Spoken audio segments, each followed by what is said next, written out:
Welcome to the channel, everybody. So here we are bringing the Cavalier series to a close.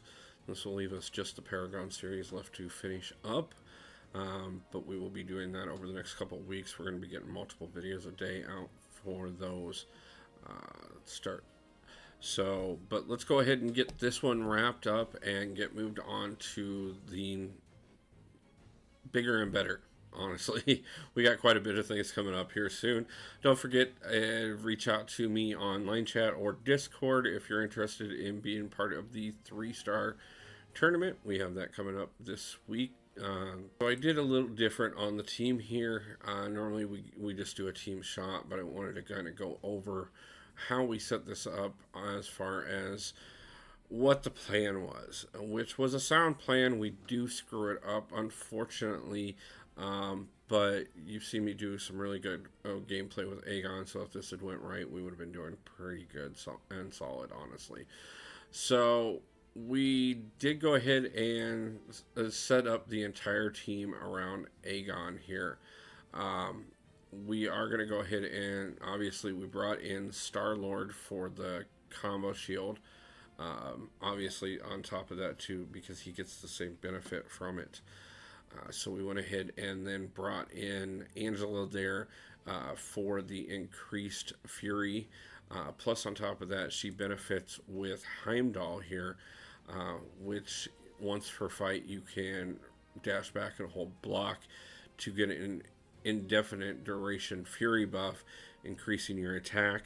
Plus, on top of that, because Heimdall and Loki are together in this synergy, you're also going to get Heimdall's ability, where at the end of the fight, if you would perish, instead you get unblockable and indestructible for 10 seconds, and that'll give you a good burst to be able to also then turn around and dash back and regenerate 20% of your missing health. So quite a bit of benefits that we were looking at here. Plus on top of that, we also did get some extra benefits with Angela, whereas it gave us armor gain and increased health for all the champions. So of course boosting Aegon a little more. Of course we went in with a slightly smaller team than what's recommended, but with this path here right off the bat, you are going to be looking at the global node as the only thing you're going to have to deal with Moon Knight here. With Hurt Locker here, you don't want to be using the same special twice in a row. If you do, though, you'll have 5 seconds to land a heavy, or else you'll take 50% of your health as direct damage. After Moon Knight here, you're going to go on to the path starting with War Machine, followed by Symbiote Spider-Man. Now on this path, you're going to have 3 nodes to worry about. You're going to have all or nothing. So for the most part, it's going to be difficult to bait out special 1s and special 2s. You're going to be hit with a lot of special 3s. So you're going to have to be really careful on that. This isn't really, honestly, better a path for a power lock or a power drain champion so that you can keep them under that SP3. My plan was to go ahead and deal as much damage as possible, eat them up, and then avoid the SP3. It didn't work out quite as well as we tried, but you'll see here, we do still make some efforts here. I think we could have done things a little differently and probably still actually pulled this off. But the other thing to keep in mind is if you do get them to activate the SP1 or SP2, it'll be unblockable. Finally, they also have an aggression cruelty. So every 2 seconds, they're going to be gaining a cruelty buff. But you can remove those buffs and pause the timer just by landing hits. Another reason for bringing in Aegon so that we could boost up those high hit combos. We just didn't play it nearly as smoothly as we have in the past. Like I said, you are going to start with War Machine, followed by Symbiote Spider-Man. From there, you're going to have Falcon, Bishop, Cable, Electro, and Green Goblin.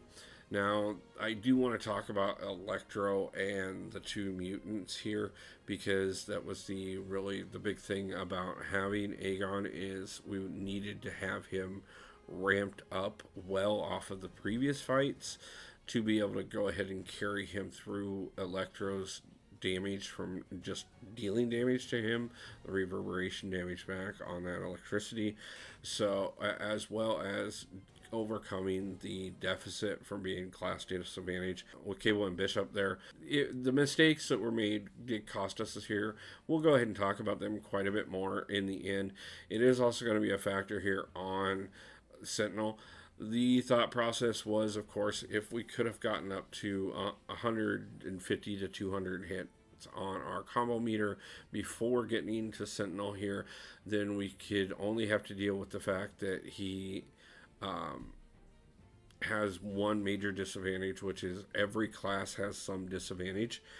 For Mutant, he reduces their special attack by 25%.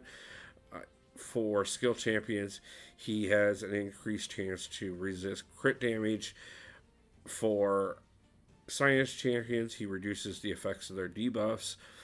For mystic champions, he reduces the timer on their power lock. And for tech champions, he makes their power drain 30% less effective. So you got to keep this in mind. Of course, if we had Aegon ramped up enough, not hitting crits every single time still would have been a massive amount of damage here, was the whole thought process on that. So we'll go ahead and look at it a little bit further and see how that went. Keep in mind also that Sentinel is also immune to stun, is plague minded, so that you will be power drained every 30 seconds, and you also have fisticuffs, so you will not be able to put a buff or debuff on him or yourself for the first 20 seconds of the fight. Now, right off the bat here, we did go ahead and get into the Moon Knight fight, and it starts out wonderfully. We're doing things great. Only had to worry about Hurt Locker, and if we could have kept the combo up, we could have set ourselves up really solid for any upcoming matches here. We are going to get over a 40-hit combo here before we do mess up and lose it. This was, again, probably a little bit of cockiness from doing so well in some previous fights with him on a couple of levels while we were pushing through to this, and a combination of just being ready to get it done, just so that we could get other things that we were working on at the time done. This is one of the things that I again try and discourage, is long grind sessions or pushing yourself. If you start making mistakes like we did here, we should have probably honestly backed out and retried this fight, particularly because we did need this one to go so well. As you can see here, we got a 24 hit combo after losing a 48 hit combo. So we could have easily ended up with a 60 to 65 hit combo there, meaning that we could have went into this with over 30 charges on us to start with, giving us a lot better chance to get War Machine down before getting to that special 3. But of course, we come in here with a lot less charges than what we were planning, so we're not quite doing the level of damage that I was planning on doing, and instead we mess up and push him all the way into that SP3, and that's going to do so much damage to us that it's about going to end the fight. We are able to go ahead and carry that over. Unfortunately, now we've burnt our combo shield already, so when we take any further damage here, we can't have any chance of carrying that onto the next time of coming in here to finish him. So we get a lot less charges out of this second match than what we wanted to here. Again, we're able to come back in here, do get up here 32, lose the combo again, bite it with another SP3, and have to just take only a one hit on him, which means we got absolutely no benefit to carry us over into the next one. We're already into the third fight, and we still only have 12 charges on us. This is definitely a mess up on my part.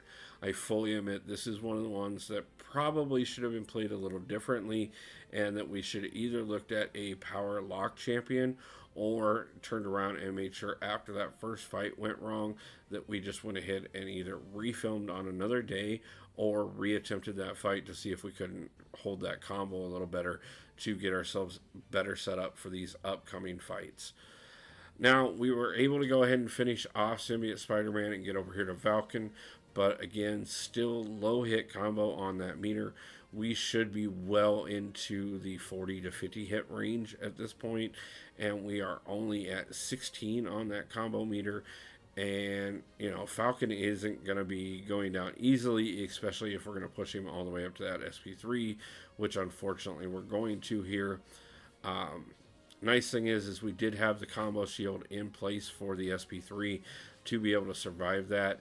So if we could have made it without taking any further hits, we could have again built up that combo and been able to carry a lot more over into this Bishop fight, which of course is going to be a harder fight anyways. Bishop can be a pain of a defender, especially since his rework. And with the regen on him, you're going to need to be dealing quite a high bit of damage, especially when we're already at a disadvantage because of the fact that we have class disadvantage here.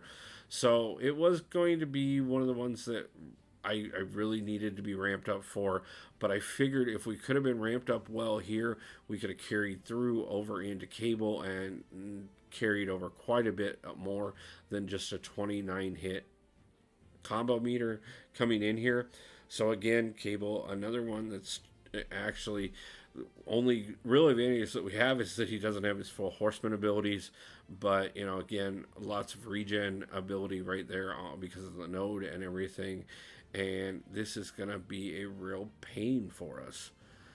And so we're just kind of trying to beat our way through him, but we are not keeping that combo meter up nearly as well as we need to. Obviously, it's important to go ahead and take accountability for the fact that we were messing this up. Now, this is one of the few times that by coming back in, we could actually benefit ourselves because there was over 50% of the damage done. So there was a good chance that we could go ahead and get him to that SP3 without taking a hit and be able to actually bring out a combo over into our next fight here. Because, of course, that Electro fight is coming up, and we really needed that as high as possible. And yet we made the mistakes and didn't really bring anything whatsoever. So we're only coming in here with 30 charges against Electro, and we're eating ourselves alive. Came pretty close to actually being able to finish this off, but there's just so much damage there that it was a waste. And then we turned around and there was nothing left to put on him. So you couldn't even get a combo built up there either. And again, we are making mistakes left and right on this path. Luckily enough, we have made it up to 37, trying to get over 50 at least before getting to Sentinel, because that's going to make a big difference. But honestly, we really did need to be into like the 190 to 200 range to be able to feel like that I could take Sentinel with Aegon by himself, which is why we are, after this Goblin fight, going to go ahead and switch out, because at that point what we wanted to do is go ahead and switch Angela out and bring in Captain Marvel movie. Obviously, if I'd had Angela leveled up a more, she would have definitely been a bigger benefit overall because we could have kept all the bonuses. But with Aegon already not being at the combo we needed him at, unfortunately, Captain Marvel movie is the largest cosmic champion I have on this account, so we do have to go ahead and go with the powerhouse. I know she isn't necessarily the best cosmic champion, and even though she is one of the upper tier ones, but the class for cosmic is just so deep that even a demigod tier champion is nothing compared to the level of god tier champions in that class.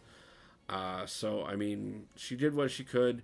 We're going to go ahead and end up biting our way through every single one of our champions here because of the fact that by this point I've used up all my revives. The only potions and revives I have left, or the only potions I have left, are team potions themselves, and we're getting low on units, so we definitely want to use the team revives to be able to bring back as many people as possible to make more sense, because we're obviously not getting the full damage that we want with Aegon. We're actually doing a little better there with Star-Lord than we did with Aegon in the first place. But like I said, we go ahead and carry through Heimdall, and after the Heimdall fight here, we'll go ahead and hit Loki, revive back up, be able to do quite a bit of damage with Captain Marvel movie, a little bit more with Aegon, and then we will finally take him down with Star-Lord. Now, like I said, guys, this should have been a lot more straightforward. It should have been maybe 1 or 2 revives on Aegon at worst, but we still should have been able to do this, honestly, in 1 or 2 goes at most. 3 at top, and it was just the early on mistakes, and this is why sometimes when you start making those, feel free to make them early and back out instead of spending extra things. If you're making mistakes early on, it's a good sign that maybe this isn't the time to do it, or that you need to regroup and regather your plan, because that way you have a better chance of being able to carry through, because those mistakes are just going to compile on one another, and eventually it's going to cost you a lot more than it should have in the first place. Now, guys, like I said, I never encourage that we have to do perfect gameplay here. I don't expect that we're going to do it one and done every time. We are going to start going back through and seeing some of the highlights of some of the better gameplay, start discussing where I went right on things so that we can learn from those.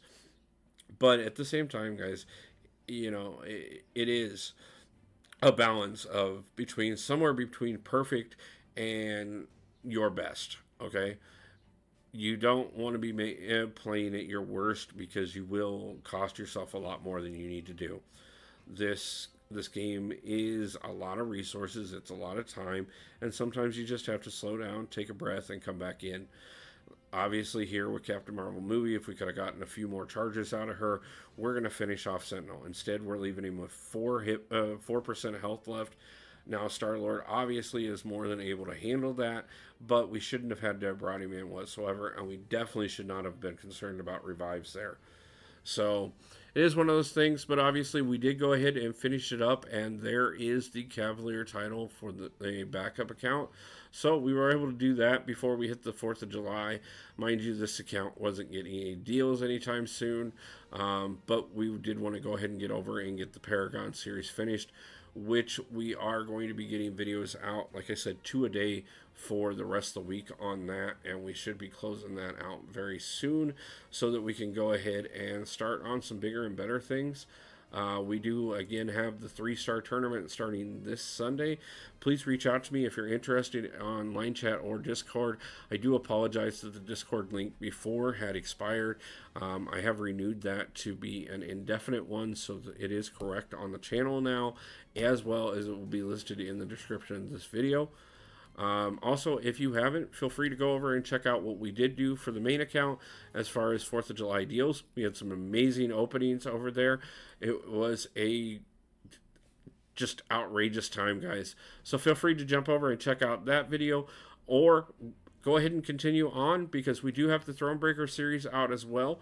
Go ahead, get those titles, guys, because it is going to make a big difference on your account.